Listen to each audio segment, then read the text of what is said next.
پہلا اس میں سے النقطۃ، حال ہماری ترکیب میں سے پہلے کیا ہے؟ النقطۃ. یہ کس مقصد کے لیے آتا ہے؟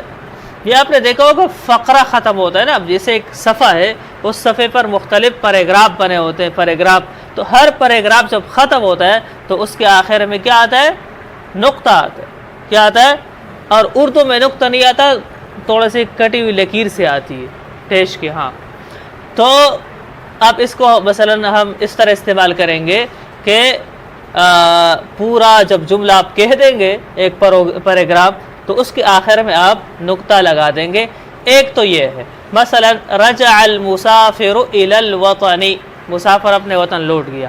اب یہ بات ختم ہو گئی، اس کے فوراً بعد آپ کچھ نہیں کہنا چاہتے تو یہاں پر آپ نقطے کا نشانہ لگا دیں. دوسرے نمبر پر ہمارے سامنے ہے اس کا موضع استعمال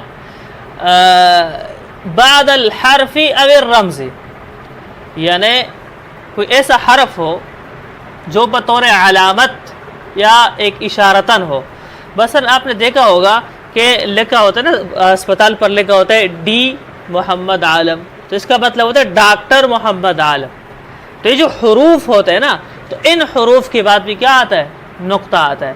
مثلا آپ کہنا چاہتے ہیں کہ دکتور طارق سویدان، تو آپ کیا لکھیں گے؟ آپ لکھیں گے دال، اس کے بعد نقطہ، پھر طارق سویدان.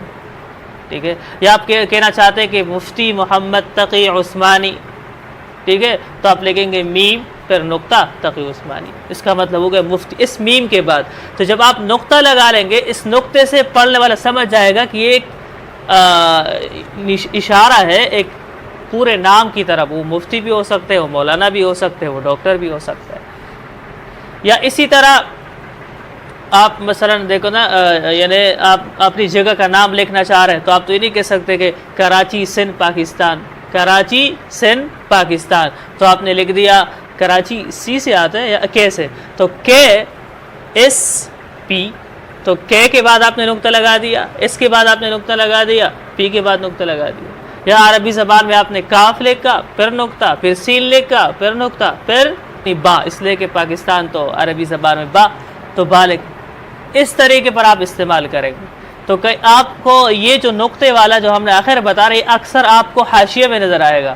حاشیے میں اس طرح لکھا، آپ پریشان ہوں گے کیا نقطے لگا دیے، الف بات ہے، اس کا کیا مطلب ہے؟ تو اس کا مطلب ہوتا ہے پورے کتاب کا نام بھی وہ ہو سکتا ہے، وہ کسی شخصیت کا نام بھی ہو سکتا ہے. تو یہ پہلا ہے نقطہ.